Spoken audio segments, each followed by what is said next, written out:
नमस्कार मंडळी. हिंदी सिनेमामध्ये काम करणारी हिरोईन साधना दिसायला खूप सुंदर होती.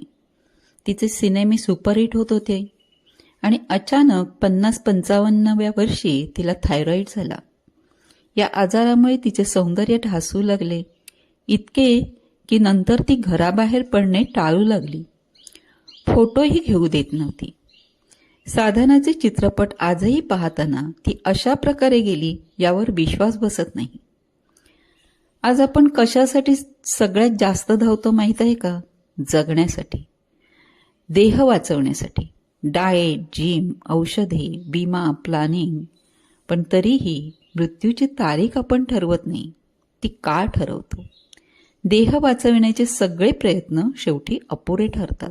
हे समर्थ 400 वर्षापूर्वी सांगून गेलेत.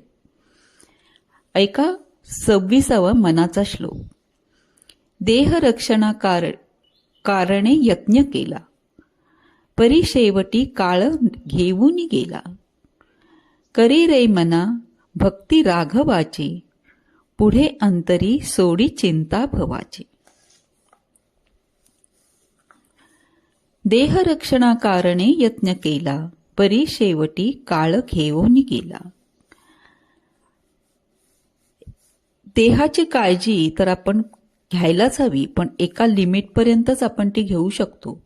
वयानुसार, आजारपणानुसार, चुकीच्या आहारानुसार देहाचे स्वरूप बदलत जाते.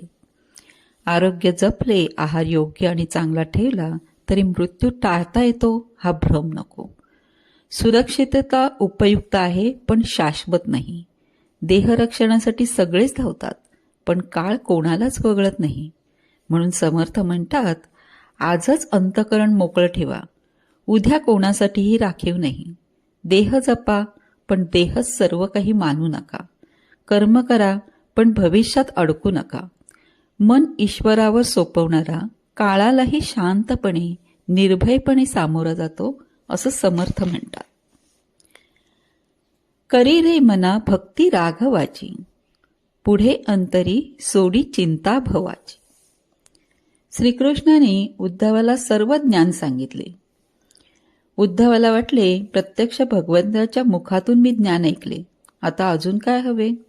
पण श्रीकृष्णांना त्याला भक्ती म्हणजे काय ते शिकवायचे होते. त्यांनी त्याला गोकुळात पाठवले. श्रीकृष्णाचा वियोग झाल्याने गोकुळात गोपी शोक करत होत्या. त्यांना 4 ज्ञानाच्या गोष्टी सांगून त्यांचे समाधान करून येण्यास सांगितले. उद्धव कामगिरीवर निघाला. तो गोकुळात पोहोचल्यावर सर्व गोपींनी त्याचे आनंदाने स्वागत केले. श्रीकृष्णाबद्दल प्रश्न विचारून त्याला भांडावून सोडले. उद्धव म्हणाला, बायानो, परमात्मा सगुण नाही, निर्गुण आहे. सगुण अशाश्वत आहे, ते केव्हा तरी जाणारच, त्याचा वियोग ठरलेलाच आहे. गोपी हसून म्हणाल्या, सगुण, निर्गुण, अशाश्वत, वियोग हे आम्हाला माहीत नाही. आमच्या प्रत्येकीच्या हृदयात श्यामसुंदर बसलेला आहे. त्याच्यावर एकदा प्रेम कर, म्हणजे बघ तो तुझ्याही मागे कसा येईल. 1 महिना उद्धव तिथे राहिला. रोज गोपी त्याच्या भोवती जमत व त्याला श्रीकृष्णाच्या बाललीला सांगत.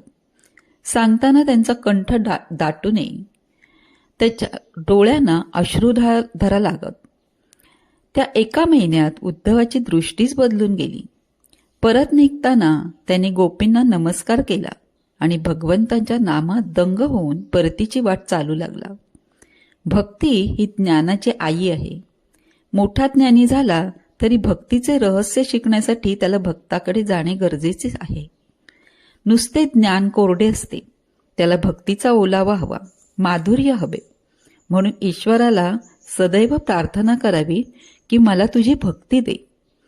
समर्थ मनालाही हेच सांगतात, हे मना, तू राघवाची भक्ती कर आणि भवाची चिंता सोडून दे. भवाची म्हणजे संसाराची. राघव हृदयात असेल तर संसार आपसुक होतोय. बोला, जय जय रामकृष्ण हरी.